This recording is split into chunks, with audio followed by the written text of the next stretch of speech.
लोकसभा चुनाव में धमाल मचाने के बाद दो लड़कों की जोड़ी एक बार फिर वापसी करने के लिए तैयार है। मीडिया रिपोर्ट्स के मुताबिक यूपी में 10 विधानसभा सीटों पर होने वाले उपचुनाव के लिए कांग्रेस और सपा के बीच सीट बंटवारे का फॉर्मूला तय हो गया है। इन 10 सीटों में से समाजवादी पार्टी 7 तो वहीं कांग्रेस 3 सीटों पर चुनाव लड़ सकती है। लेकिन यहाँ सबसे खास बात है यूपी में कांग्रेस का बढ़ता कद, जिसके आगे अखिलेश भी सरेंडर करने को मजबूर है। तो आइए समझते हैं कि आखिर राहुल गांधी ने ऐसी कौन सी गुगली डाल दी है जिसने अखिलेश को भी क्लीन बोल्ड कर दिया है। सवाल ये भी कि क्या कांग्रेस के साथ यूपी में कॉम्प्रोमाइज करके अखिलेश बदले में राष्ट्रीय स्तर पर कोई बड़ा फायदा लेने की कोशिश तो नहीं कर रहे। और सबसे बड़ा प्रश्न तो ये कि यूपी उपचुनाव में राहुल अखिलेश का एक साथ उतरना बीजेपी के लिए आगामी विधानसभा चुनाव में मुसीबत कैसे बढ़ा सकता है। पॉलिटिकल एक्सपर्ट्स का तो कहना है कि Samajwadi party UP by election में अपने कोटे की सीटें कांग्रेस को इसलिए दे रही है क्योंकि उसे खुद को नेशनल लेवल पर एस्टैब्लिश करना है। इसी साल महाराष्ट्र, हरियाणा और झारखंड में विधानसभा चुनाव भी होने वाले हैं। ऐसे में हो सकता है कि यूपी में समझौता करने के एवज में अखिलेश इन तीनों राज्यों में कांग्रेस से सीटें मांगने की पेशकश कर सकते हैं। दोनों ही पार्टियों में सीट बंटवारे वाला फॉर्मूला यूपी में कांग्रेस के बढ़ते हुए कद काठी की तरफ भी इशारा कर रहा है। इसके पीछे की वजह भी जान लीजिए।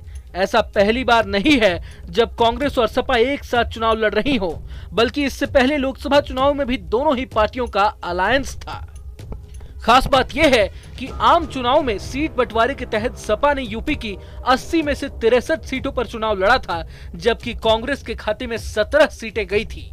अब अगर लोकसभा चुनाव में दोनों ही पार्टियों के सीट बंटवारे को हिस्सेदारी के रूप में देखा जाए तो सपा ने यूपी की 78.75% सीटों पर चुनाव लड़ा था, जबकि कांग्रेस ने यूपी की 21.25% सीटों पर अपनी किस्मत आजमाई थी।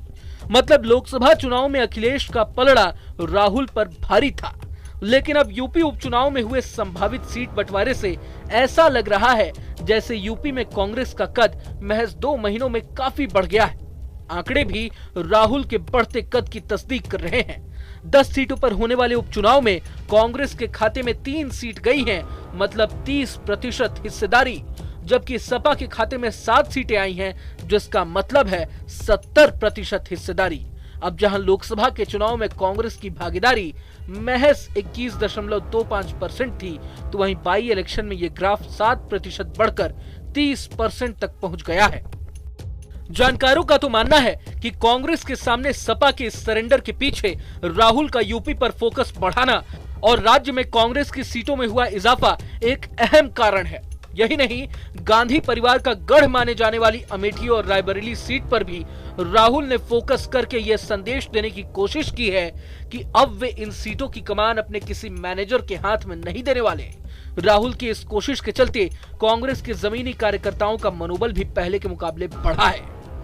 अब ये भी समझ लेते हैं कि आखिर इन दो लड़कों की जोड़ी से बीजेपी का आगामी विधानसभा चुनाव में क्या नुकसान हो सकता है। तो बता दें, इसी साल के अंत तक महाराष्ट्र, हरियाणा और झारखंड में चुनाव होने वाले हैं।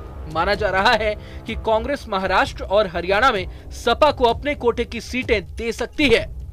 वैसे भी यूपी में लोकसभा की 37 सीटें जीतकर सपा देश में तीसरे नंबर की पार्टी बन गई है, जिसके चलते लोगों में उसकी पहुंच भी काफी बढ़ी है।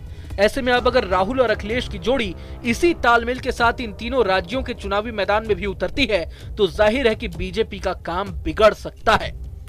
जानकारी के लिए बता दें कि यूपी में जिन 10 विधानसभा सीटों पर उपचुनाव होने हैं, ये सीटें हैं सीसामऊ, कटेहरी, कुंदरकी, करहल, मिल्कीपुर, खैर, फूलपुर, गाजियाबाद, मझवा और मीरापुर। इनमें से 5 सीटें करहल, सीसामऊ, मिल्कीपुर, कटेहरी और कुंदरकी अभी समाजवादी पार्टी के पास हैं, जबकि खैर, गाजियाबाद, फूलपुर बीजेपी, मझवा निषाद पार्टी और मीरापुर आरएलडी ने जीती थी। मीडिया रिपोर्ट्स के मुताबिक नए फॉर्मूले के तहत समाजवादी पार्टी ने कांग्रेस के खाते में फूलपुर, गाजियाबाद और मझवा सीट देने की पेशकश की है, जबकि बाकी 7 सीटों पर सपा खुद लड़ते हुए नजर आ सकती है। अगर आपको ये वीडियो पसंद आए तो लाइक करें और चैनल को सब्सक्राइब करें